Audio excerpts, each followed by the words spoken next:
There was no evidence that Mr. Noriega was involved in drugs, no hard evidence until we indicted him. Does the NSA collect any type of data at all on millions or hundreds of millions of Americans? No, sir. It does not.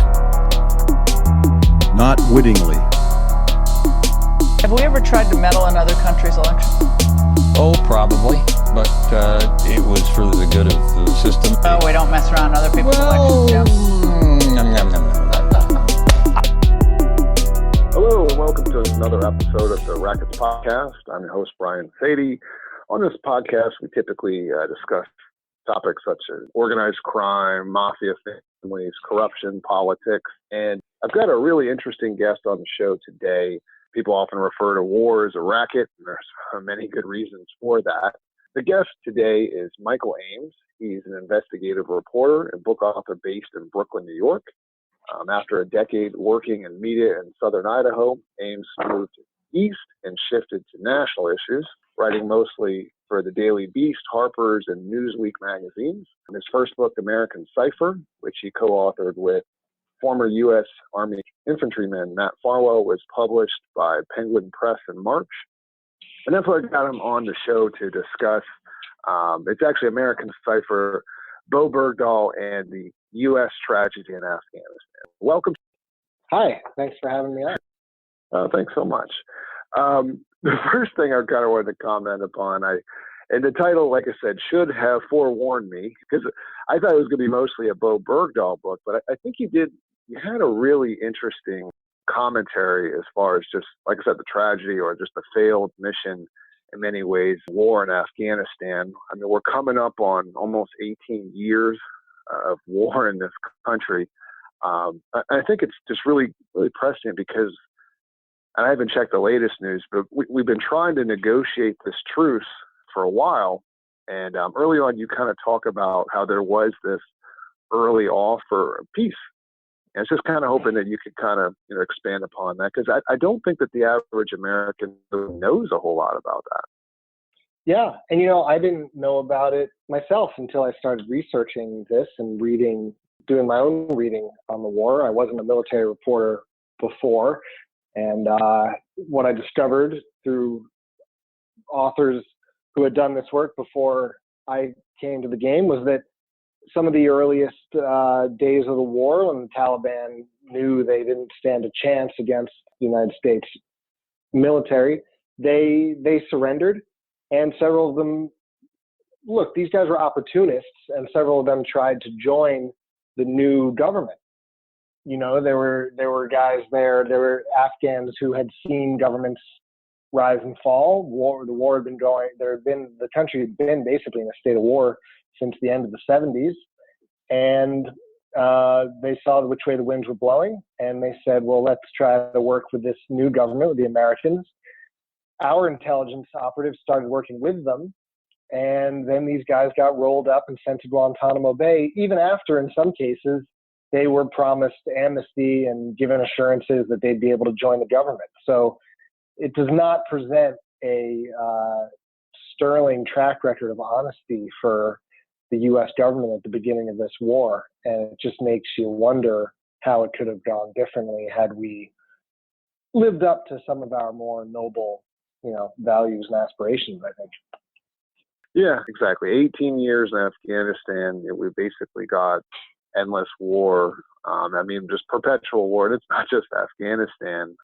I think as a reader, this was my interpretation, but I think that basically one of the things you were trying to point out was that basically Bowe Bergdahl was kind of like a symptom as far as just the endless wars. And one of the points that you made was the lower standards for enrollment. I was kind of hoping that you could kind of, just give a little information for the listeners as far as that. Yeah. He's like a key that I felt like, the better I understood his story, the better I understood the entire war. That's why we call the book American Cipher, because a cipher is, is a code through which you can decipher greater meanings. And just a little other background for you and your listeners is I had a personal connection to this. Me and Matt Farwell both did. Matt Farwell, like you said, fought in the infantry, and he fought in eastern Afghanistan in the same province where Bergdahl fought 2 years earlier. He was with the 10th Mountain Division. Bergdahl was with the 125th. But I have a connection to it because I lived in Bergdahl's hometown in Idaho. Bergdahl's father was my UPS driver. We had a lot of mutual friends. This was not just an abstraction on the news for me. I was in a community where my friends were his friends, and people would attend vigils. And while I didn't know him personally, I got to see it through that different lens, which I think was very valuable to me, a way to bring the war home. But I digress. Your question was about the lowered standards. So in 2007, the U.S. Army started lowering standards because Iraq was on fire, the war was raging, and we needed more bodies. These wars were out of control. We're fighting a war on two fronts now in the Mideast, Iraq and Afghanistan, and we needed more people, and the Army started lowering standards. And in the book, we go into details about the way those standards are lowered. And give some good statistics and background information on that. Typically, lowered standards means you end up with some soldiers with maybe a rap sheet or a felony conviction, and the Army gives them another chance. There's an old saying in the military: you can go to jail or you can join the Army, and a lot of people took that route for that reason. But you also end up opening up the possibility of people like Bowe Bergdahl, who looked like a soldier, did everything on paper correctly, knew all of his weapons, knew all the orders, knew the Army field book, but had an emotional psychological issue that had led him to wash out of the Coast Guard. The Coast Guard did its job. The Coast Guard said, if this guy wants to join the military again, he needs proper psychological counseling and clearance. And the Army simply waived that, said, no, he's good, we'll take him. And that's how you end up with Bowe Bergdahl on the front lines in Afghanistan. Yeah, I think that it's not just the fact that these guys have to go back for one or two tour or deployments, I should say, but you've got this trend of less and less people enlisting in the Army as well. Part because we've got these endless wars, and I would say a pretty bad foreign policy. But actually, one of the things that, and I wanted to bring up, we should probably back it up a touch. Again, we're talking about Bowe Bergdahl. I imagine most people listening are quite familiar with his story, but if you don't mind, let's just kind of give it like a real quick Wikipedia intro to Bowe Bergdahl, if you don't mind. Sure, yeah. Bowe Bergdahl was captured by the Taliban after he willingly walked off his post in eastern Afghanistan unarmed in the middle of the night for reasons that no one understood and no one could begin to fathom, because it was a crazy thing to do. He was then held prisoner for 5 years in Pakistan. That's an important point because we at home were told that he was held in Afghanistan, and soldiers were told that he was in Afghanistan. But in fact, he was smuggled over the border into Pakistan within 2 to 3 days, and that's where he was held for 5 years, ultimately being the longest held American military personnel in a foreign combat zone since Vietnam. So the longest held POW in 2 generations, the longest held POW of these post 9/11 wars. And he was ultimately, and to slow it down a notch, the Taliban was ready to start negotiating for him 2 days after he was captured. They wanted their guys released from prison. They wanted certain accommodations. And the American government had no way to even have negotiations. So it wasn't even that we didn't like their terms. We didn't even have a diplomatic structure in place. So American governmental dysfunction drags this out, and he's there for 5 years, and ultimately was released 5 years ago last weekend by President Obama making the executive decision to execute a prisoner swap, and he was traded for Taliban officials who were held in Guantanamo Bay, themselves prisoners of war for more than 12 years. And that prisoner swap was lopsided, the most lopsided POW exchange in modern American history, and triggered an intense political firestorm. Bergdahl was made out to be the greatest of villains and called a traitor with no evidence by Donald Trump and others, and basically turned into a pariah for things, some of which he had little to do with. And I think our book shows just how much the systems involved in the war exploited him and turned someone who for 5 years had been held up as a poster boy POW into a pariah and a traitor. I would definitely agree with that. If you don't mind, we could kind of maybe back up just a touch into, again, we sort of said that he wasn't really like a stable candidate who belonged in the military. Could we maybe just kind of give a little bit of that background, and it might explain to somebody who's not familiar with this story. I mean, we can't really totally explain why, or if it is truly a reliable account, but I guess just a little bit of background about Bergdahl that could give some sense to the story. Yeah, and I can assure you it's reliable, because we in this book, American Cipher, have sourced it better than anyone else working on this story. We've spoken to people. I mean, like I said, I lived in his hometown for almost 10 years, so I knew I have mutual friends with Bowe, so I know people who know him quite well. And he was a kid who grew up in this, somewhat eccentric town. As an eccentric kid, he grew up 8 miles outside the town of Haley, Idaho, in a backcountry canyon. I think for listeners who are on the East Coast and Florida and the South, maybe even California, it's hard to really understand, for those of us from the more densely populated parts of the country, what it looks like there, what it's like to grow up there. He truly grew up in the backcountry. He grew up in a small house that was a converted horse barn that his parents moved into, that they wanted to turn it into a working horse ranch.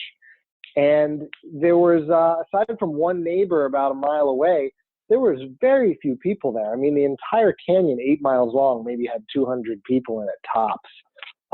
We're talking a very sparsely populated area where he grew up hunting and fishing and hiking and spending more time alone and more time seeing more animals on an average day, seeing more elk and deer and there's wolves out there than he ever saw a shopping mall or, traffic, or things like most of us in America are used to in our everyday life.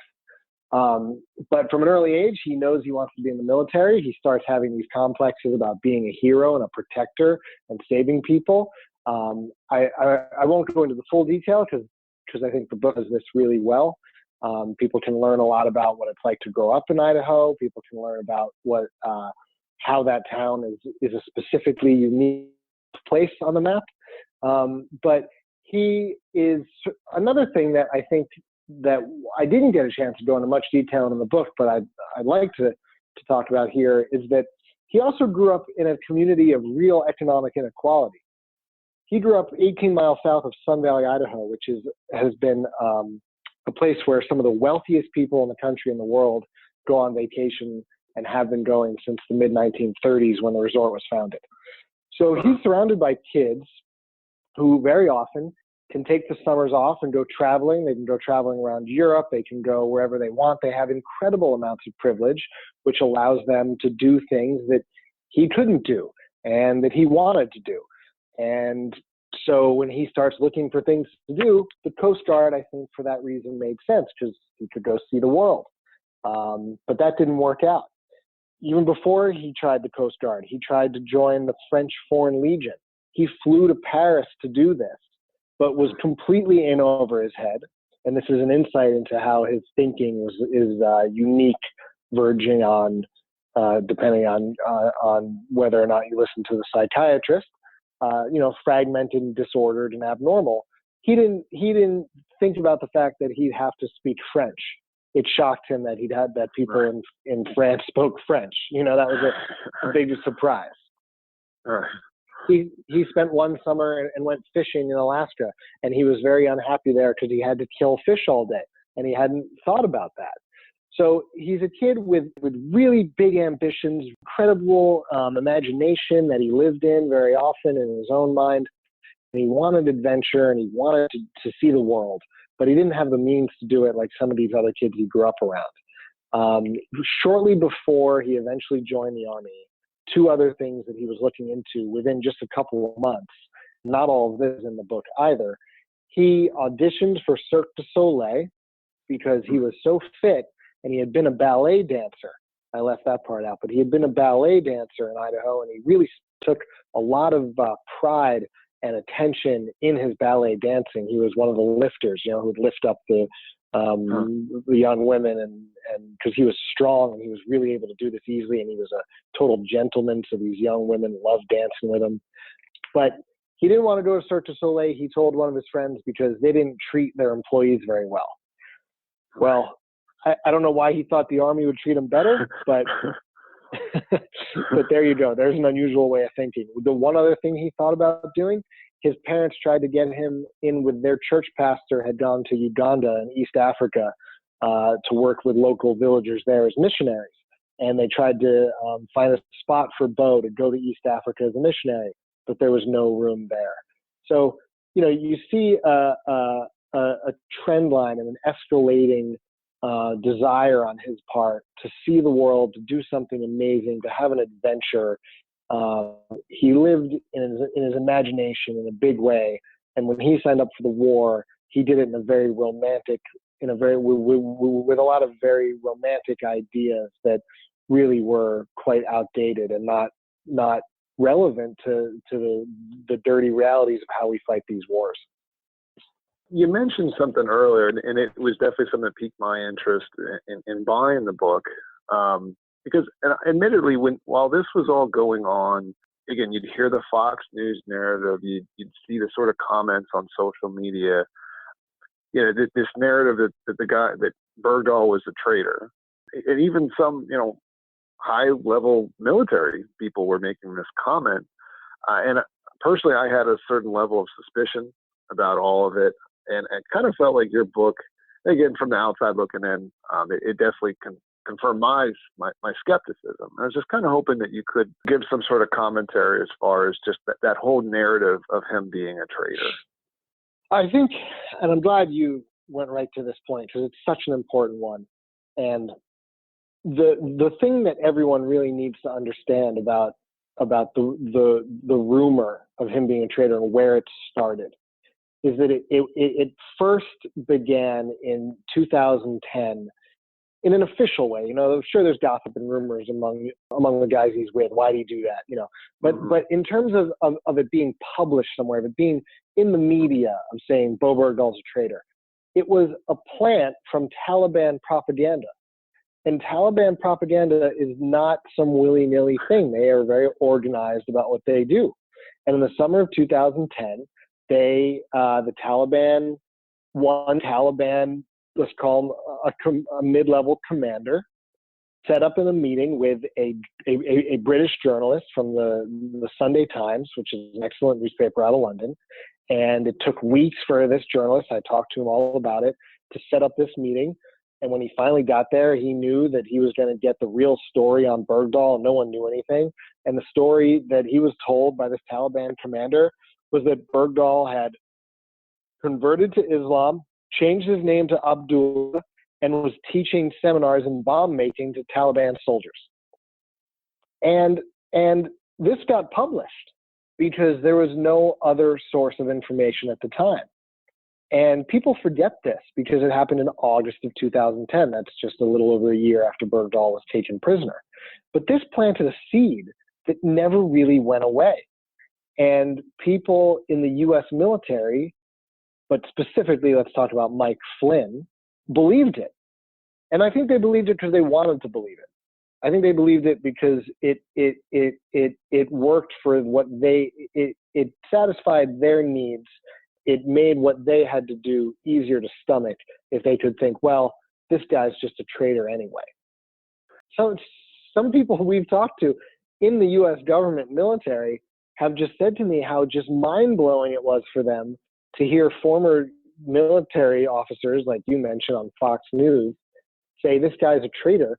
They're just literally doing the Taliban the propaganda work for them.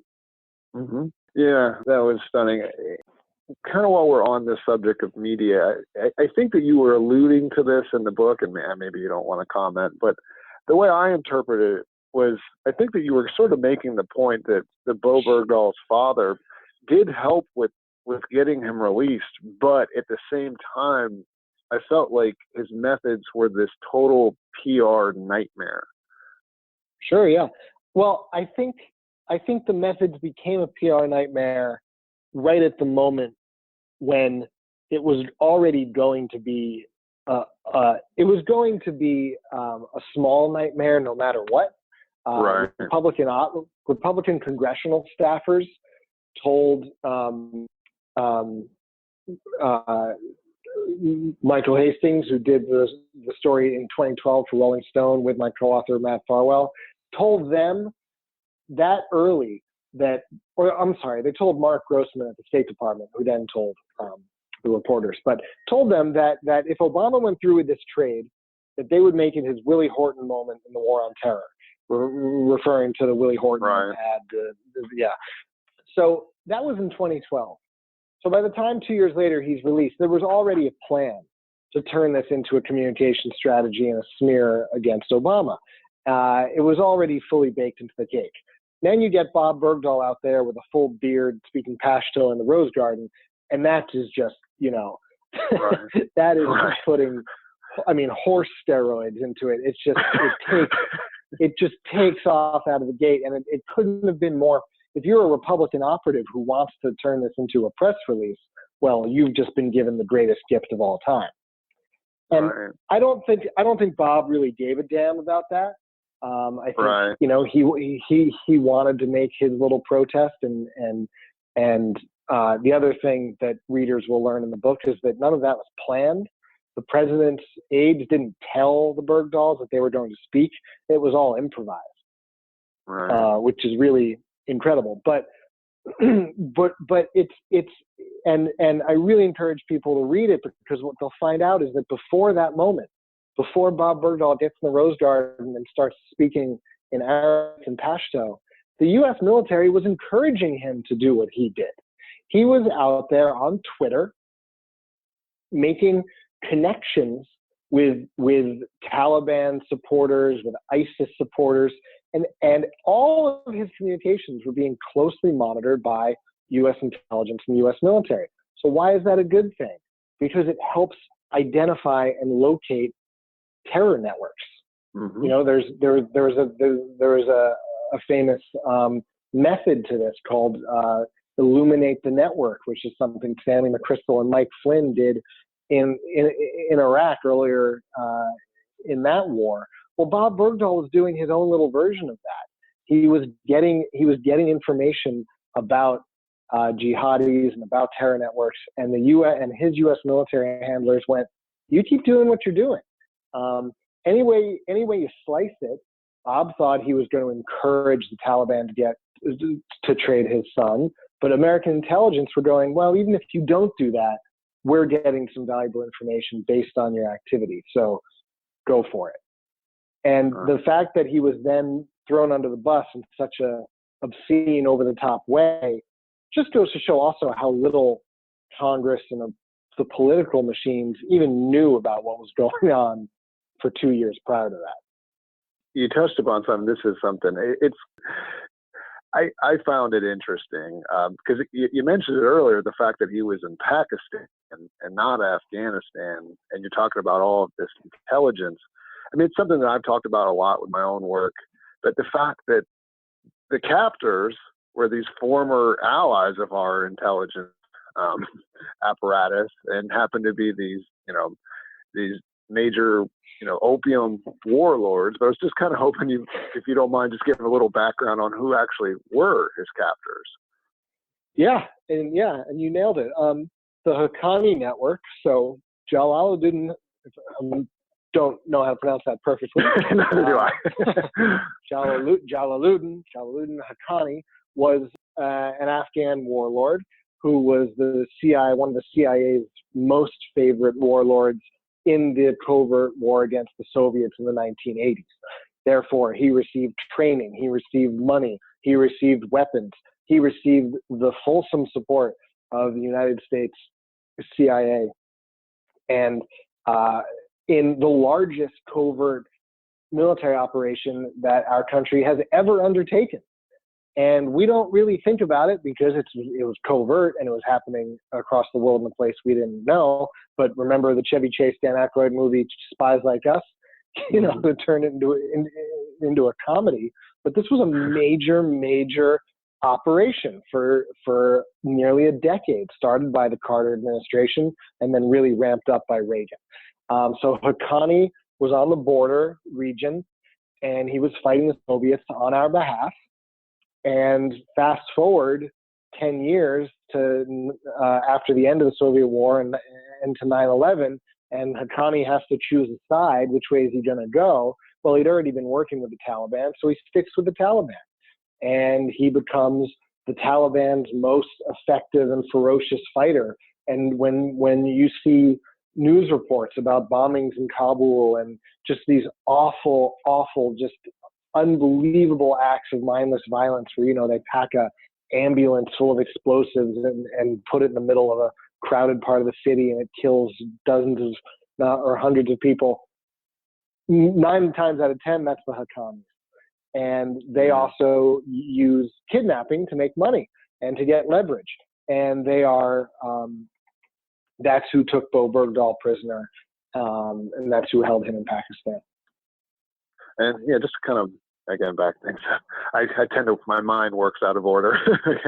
But no, me too. But I guess what sort of intrigued me about this story is the way, at the time it was going, I really felt that Bergdahl really was this sort of political prop. And I was hoping you could kind of comment, because Trump has basically used the military as a prop, and Trump definitely used Bergdahl to sort of cement this image as, this tough, supporter of the military.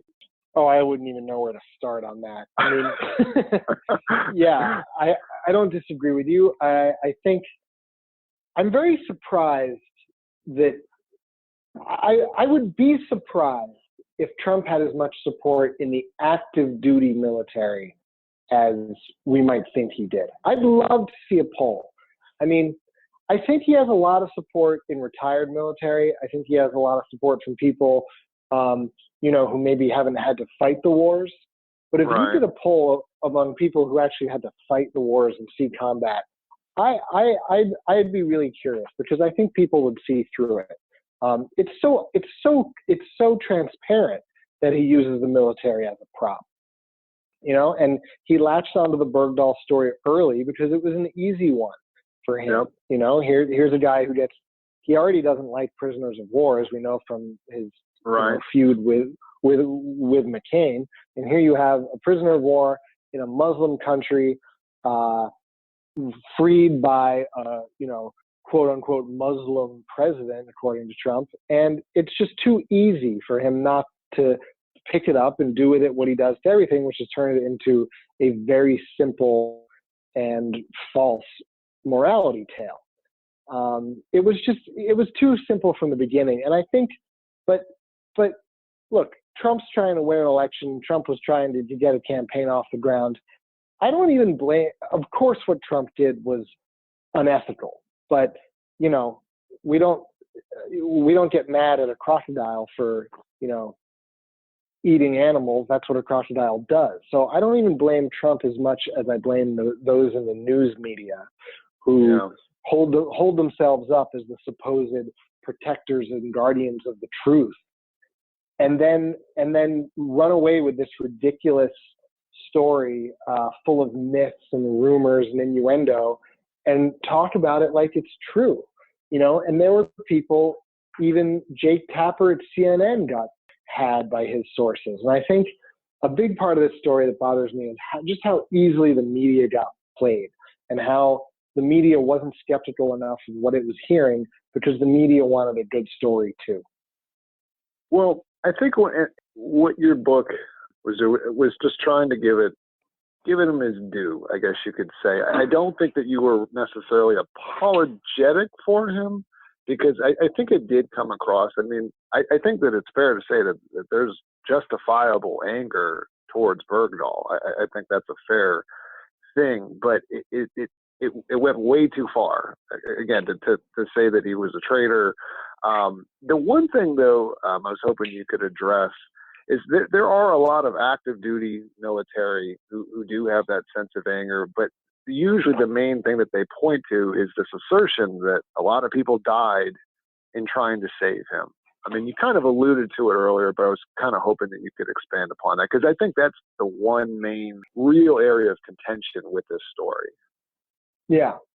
And I hope people pick up the book because they will get the full picture to understand it, but I'll do my best to address it quickly. Right. That is that it can be, two things can be true at once. Soldiers who were fighting the war believe, because they were told that they were going to look for Bergdahl, they believe that that's true. It at the same time is true that was not the actual purpose of the missions they were sent on. And 95% of the missions sent out to look for Bowe Bergdahl were sent out for different reasons. That officers and commanders said, well, we're going to go look for Bowe Bergdahl, so we're going to go do this and we're going to do that. And I had officers explain to me that they used that as an excuse to justify doing other things. I had officers explain to me that it was widespread for months across all of Eastern Afghanistan that if you would add the mission order, a mission order may have 10 different things you need to go do. You need to go try to find this Taliban target. You need to go see what's going on in this village. There's all sorts of things that needed to be done. If you added to that list, you're going to look for Bowe Bergdahl. Then all of a sudden that mission becomes a personnel recovery mission. It can get more assets. It can get more aggressive. It can you go out on different rules of engagement. So it became kind of this catch-22 for these guys on the ground, because they're going, okay, we're going to go look for Bowe Bergdahl, but he's not here. And I had a guy in his platoon tell me, we did our best to look for him even when we knew he wasn't there. Well, wrap your head around that, Right. So of course they're angry, because who else are they going to be angry at? They should be angry at the army that lied to them. They should be angry at the system that sent them out in dangerous places under false pretenses. But Bowe Bergdahl was used, and this is something I think that fits into the theme of your podcast and what you frequently talk about. Bowe Bergdahl became part of the racket. Bowe Bergdahl became exploited by the systems that he was within, so they could accomplish their own goals and needs. And I think in the book, I just did my best to summarize it, but in the book, we really take you through what that was like on the ground. And yeah, these guys have a right to be pissed at him. I'd be pissed at him too. And I don't defend what he did. What he did was completely indefensible and crazy and stupid. But I also think that people have a right to know what really happened, and families of men who died should be told the truth by the army, that what they were doing when they died, because it wasn't going to rescue Bowe Bergdahl. While I was reading it, it kind of reminded me of how, because again, 9/11 to this war, but 9/11 was sort of the pretext for so many of these different laws, like the Patriot Act, that you couldn't pass them before 9/11. After 9/11, well, sure, you can put that through. And while I was reading it, that parallel just kind of kept popping up in my mind as I was reading your work. Yeah. I mean, is there anything else that you just kind of like to say for the audience? I guess any way to follow you? Go grab your book. Yeah, well, the book's available on Amazon and Barnes & Noble and your local independent booksellers, which is always a good way to go. You can follow me on Twitter at MIRKEL. That's Merkel. That is an old nickname that when I signed up for Twitter, I never in a million years thought would become a professional handle. But then you can call me by my nickname. And look, I think this is I really have heard from so many different people. You know, I did a book talk in northern New Jersey where I grew up. I hadn't been back to northern New Jersey in like 20 years. So it was like really going back in time for me, especially since I went to the movies at the books next to where the bookstore was a few months earlier. And I went, my God, they haven't changed the carpeting in here since I was in high school. But I went to talk in northern New Jersey to a crowd of people there were some girls there I grew up with. They were like friends of my parents. And there were a lot of people who didn't normally read military books. And so many of them picked up the book and they said they loved it because it's really so much more than a military book. It's a story about a family. It's a story about a platoon. It's a story about a town. There's a lot of characters in here who we got to know so well. You know, and people talk about the Serial podcast, and sure, they had great sources, but I think they went more wide and we went more deep. And we also have sources that they didn't talk to, like the interpreters in the platoon, who were Afghans, who, now live in Australia and America. So I just think if you really want to understand something about America's longest war on an emotional level and in a way that you can sit around and talk about with your friends and not so much in this like newsy, wonky statistics, but really like how this affects people. Because we went and talked to the people who fought with Bergdahl, who hated him and then forgave him. You know, the soldiers who don't go on TV are the ones who forgave him because they're Christians and they see that as their Christian duty. I could go on and on, but writing this book, researching this book, it was a privilege of a lifetime. I'll be grateful forever to the people who were so patient and who in many cases put their own careers on the line, their government and military careers on the line to talk to us. We talked to people who were undercover. We talked to people who were in the Obama cabinet. So I just think it's the kind of book about a war that you can take to a beach. And I hope people give it a chance and they go into it with an open mind, realize that we're not defending people, but that we're telling everyone's story.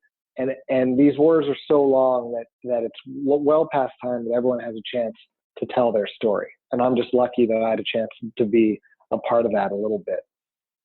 Yeah, I would definitely agree with your assessment. Because again, it's not 100% in the wheelhouse of the type of content that I like to cover. But again, I just was fascinated by the book, and I'm appreciative that you were willing to come on the show and take the time to talk about it. And give the audience just a pretty different perspective on some things. So I definitely highly recommend everybody check that out. I ask, hey, everybody who's listening, please, support the podcast. However, share this with your friends, give it a 5-star rating. Lastly, I always like to ask if you want to support the podcast, go out there, grab a copy of my 3-book series called Rackets, which is on the legalization of drugs and gambling and the decriminalization of prostitution. So until next time, thank you much. It's a big club, and you ain't in it. I am concerned that the size of some of these institutions becomes so large that it does become difficult for us to prosecute. You can have a license. Price is $250,000 plus a monthly payment of 5% of the gross of all 4 hotels in the store. Corleone.